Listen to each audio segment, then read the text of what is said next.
आमच्या channel common man न्यूजला subscribe करा.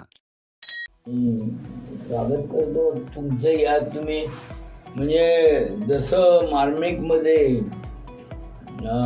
व्यंगचित्र आल्या बाळासाहेबांच्या फटकऱ्यांनी भले भल्यांना गारद केलं, तसे तुमची व्यंगचित्र आहे. फक्त विषय आपल्या दोघांचा असतो. तुमचंही स्वागत आहे. आता सुरुवात कुठून करू? कारण आज 3 मुद्दे आहेत.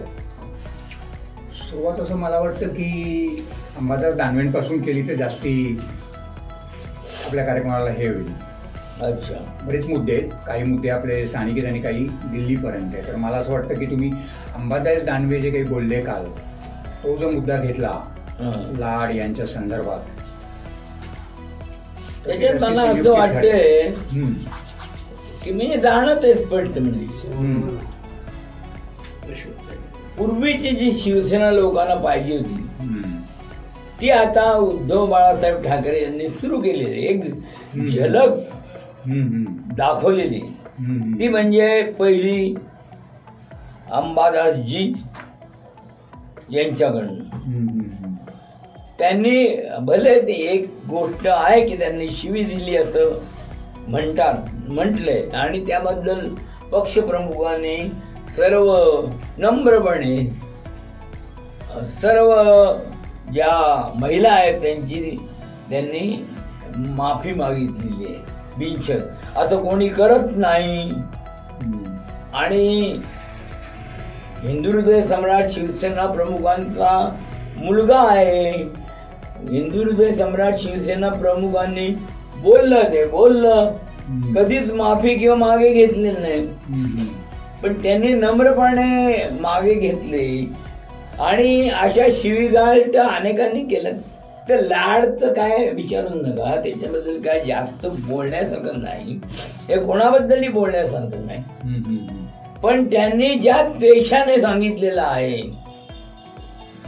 का माझ्याकडे तू बोलत असताना बोट करू नकोस, शिवसेना प्रमुखाच्या विचाराचा कट्टर शिवसेना हे ऐकवतोय मुद्दावर. माझ्यावर कोणी बोट उचललं तर त्याचं बोट तोडायची ताकद माझ्या मनगटात आहे. मग आता शिस्त जर बघितली किंवा नियम बघितला तर एखाद्या सदस्याला जर सभापतींनी बोलण्याची दिली त्याचं बोलणं पूर्ण होऊन द्यायचं.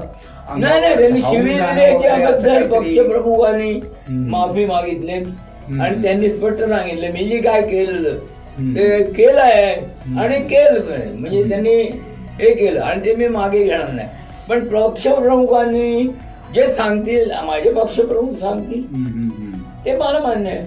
पण पक्षप्रमुखांनी जर जनतेची महिलांची जर माफी मागितली आणि याचे किती घाणेरडे प्रकार झाले या राजकारणात हे तुम्हालाही माहित. कोण कोण काय काय शिवाय छत्रपती शिवाजी महाराजांचा उपमर्द केलेला आहे राज्यपालांनी, यांनी केलेला आहे लाडनी. मग तेव्हा कोणी बोललं नाही. चिडी चिप गाड घाली.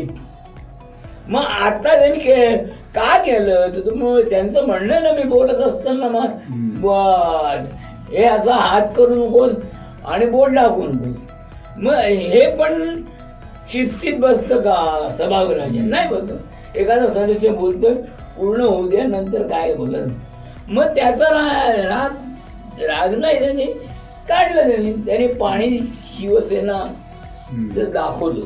समजलं की नाही? या निमित्ताने तुम्हाला जुन्या शिवसेनेची आठवण झाली आणि ते आता होणार आहे. समजलं की नाही? आणि या संदर्भात तो दुसराही मुद्दा आहे जो त्याच्याशी संबंधित आहे. तो म्हणजे राहुल गांधींनी पण हिंसा हिंसा हिंसा असं 3 वेळा म्हणून जो काही तिथे विषय मांडला त्या संदर्भात पण आता सांगा. हे आता तो राजकारण हे झालं राजकीय. अंबादास दानवेंचं झालं हे राजकीय. समजलं की नाही?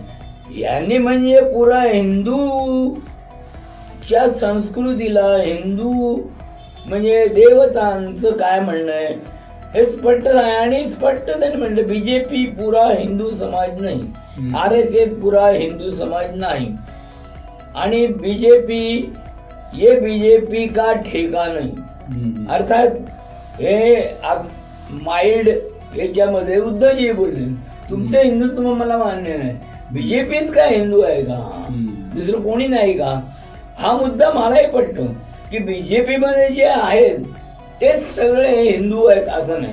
हिंदू इतर पक्षात आहेत ना, आमच्याही पक्षात आहे. काय कमी झालं नाही झालं त्याचा हिशोब कोणी करतो नाही करतो, आणि 1% 9% झाले म्हणतात विद्वान लोक म्हणतात, पण तो काय हिशोब आम्ही करत बसत नाही. वेगळं पण तिथे काल जाणवलं, कधी नव्हे ते एक वेगळं पण तिथे जाणवलं, ते म्हणजे जबरदस्त आहे, म्हणजे याची तुलनाच होऊ शकत राहुल नाही. गांधींनी फोटो एक दाखवला आणि तो फोटो एक फोटो नाही 4 फोटो दाखवलं, आणि पहिले शिवाचं रूप दाखवलं आणि त्याचं वर्णन जे केलं शिवाचं, त्यांची मुद्रा जी दाखवली हाताची, त्याचा अर्थ समजून मी अनेकांना फोन केले. या ग्रुपवर मी माझ्याकडे महाराष्ट्राचे ग्रुप आहेत सगळे, आणि एकाने मला संस्कृत हे टाकलं श्लोक, आणि ते संस्कृत श्लोकामध्ये त्यांनी असं म्हटलं का हे वर्णन केलंय शिवाचं, आणि ते योग्य आहे, बरोबर आहे. पण अर्थात ते सगळ्या गर्दीत गडबडीत ते कोणी केले ते मला सेव्ह करून घ्यायचं राहिलं. म्हणून अनेक लोकांना, हिंदू धर्मातल्या लोकांना, म्हणजे धर्मातले लोक साध्या नाही, ब्राह्मण सप्तशृंगी मातेचे तिथे वरती फोन केला, नंतर सगळीकडे केला, नाशिकला केला, इकडे केला. तर म्हटलं तो श्लोक श्लोक द्या तुम्ही. ते म्हणे तो शोधतो म्हणून, पण म्हणे हा माणूस कसा आहे माहिती ना राहुल. अहो म्हटलं ते नका सांगू, तो जाऊ दे, सगळ्यांना माहिती 70 वर्षात काय नाही केलं, काय नाही केलं, ऐकून आमचं डोकं आता ते जाऊ द्या, ते दॅट इज राजकारण. पण त्याने आज दाखवलं आपलं खानदानी रूप दाखवलं. जी प्रतिमा केली होती काही केली, त्याची पहिले केली मी जवळून बघतो सगळं, समजलं की नाही. मोदींना बाळासाहेबांनी वरदहस्त दिला होता, पण मोदींनी स्वतःची प्रतिमा, मोदी आणि शहानी ही आपलीच प्रतिमा, पण रामापेक्षा आपण मोठे, रामाला आपण घर दिलं. आणि राम मंदिर म्हणजे बाबरी मशीद ढाचा जो आहे तो पाडला, त्याच्यामध्ये फक्त एकट्याच जे घेतला त्याच्यामध्ये बाळासाहेबांचं कुठेही नाव घेतलं नाही, कुठेही हे केलं नाही. मग ही जी प्रतिमा त्यांनी बनवली मोदी मोदी मोदी करून, आणि त्याचे सगळे ओरिजिनल जी बीजेपी आहे ती राहिलीच नाही. त्यांना वाईट नाही मी म्हणत, ओरिजिनल बीजेपी. शिवाचं जे तांडव रूप आहे किंवा रौद्र रूप आहे असं आपण म्हणतो, त्याची थोडीशी झलक बघायला काय वाटत लावली हो. म्हणजे चॅलेंज आहे हिंदू धर्माला, आणि हिंदू धर्माचे जे कोणी असतील म्हणजे माहीर, व्याख्या झाली थोडक्यात. म्हणजे जगत, मी तर म्हणतो आता मला जगद्गुरु शंकराचार्य माहित नव्हते, पण या मोदींच्या भक्तांनी जी आठवण करून दिली, म्हणून त्याचे मी व्हिडिओ माझ्या फेसबुकवर येत होते एकसारखे. मी ते पुण्याच्या एका ग्रुपवर सिनियर सिटीजन, ते पक्के मोदी भक्त, त्यांना टाकत, नुसते ते टाकतो, दुसरा धंदा. तो अख्खा ग्रुप जो आहे तो बंदच झाला. मग आता काय कराल शेवटी, आता समारोप सांगताना काय कराल या चर्चेचा? समारोप काय, त्याने आता आपलं रूप दाखवलेलं आहे. आणि आता मी जे बघितलं ते मी एखादं वाक्य म्हणेन असं की बाबा वाईट, पण मोदी आणि शहा, म्हणजे शहा अक्षरशः नंतर गप्पच बसली. म्हणजे ते धमकावून ठोकून बोलत होते गप्प, आणि मोदींची तर परिस्थिती केविलवाणी झाली. त्याच्यामुळे खरं म्हटलं तर हिंदूंचे जे हे मोदी वगैरे सोडून द्या, म्हणजे खरे आपण असं थोडक्यात असं म्हणू की हिंदू म्हणजे नेमकं काय याची एक व्याख्या आपल्याला काल ती बघायला मिळाली. त्यांनी राहुल गांधींनी जे सांगितली ती व्याख्या आज कोणीतरी खोडून किंवा कमी करण्याचा प्रयत्न करावा त्यांनी, पण शास्त्राप्रमाणे करावं. नुसतं आपल्या ते कसं आहे करणार. अहो कसा आहे तर एवढे सगळे भ्रष्टाचारी बलात्कारी घेतो असं म्हणूया तो होता तसा पण आता सुधारला असं म्हणायला का नाही चान्स. आणि पहिले त्याचं मी एक संसदेचंच भाषण आहे, सगळ्यांच्या ऐकतो मी, काय मोकळा वेळ आहे आपल्याला. तर संसदेत त्यांनी भाषण केलं होतं, म्हणजे मी घमेंडी होतो, म्हणजे हिंदी मधले, पण मी देशभर फिरलो, लोकांशी बोललो. हे त्याचं महत्वाचं आहे, ते लक्षात कोणी घेतलं नाही. जर तुम्ही पॉलिटिकली मॅच्युअर्ड असाल, हो मी काय एवढा नाही आहे, पण मी ऐकतो आणि बोलतो, तर ते वाक्य त्याचं लक्षात घ्यायला पाहिजे. आणि आपला घमेंडपणा सोडून रस्त्यावर जायला शिकलं नाही, आणि त्याने दाखवायचं मग. आणि खानदानावर जे सतत 10 वर्ष जे बंबार्डिंग होत, ते बंबार्डिंग त्यांनी एका भाषणामध्ये साप धुवून टाकलं नाही. साप यांना साप झोपवलं, असं माझं म्हणणं आहे. मी का फार मोठा आहे याच्यातला भाग नाही.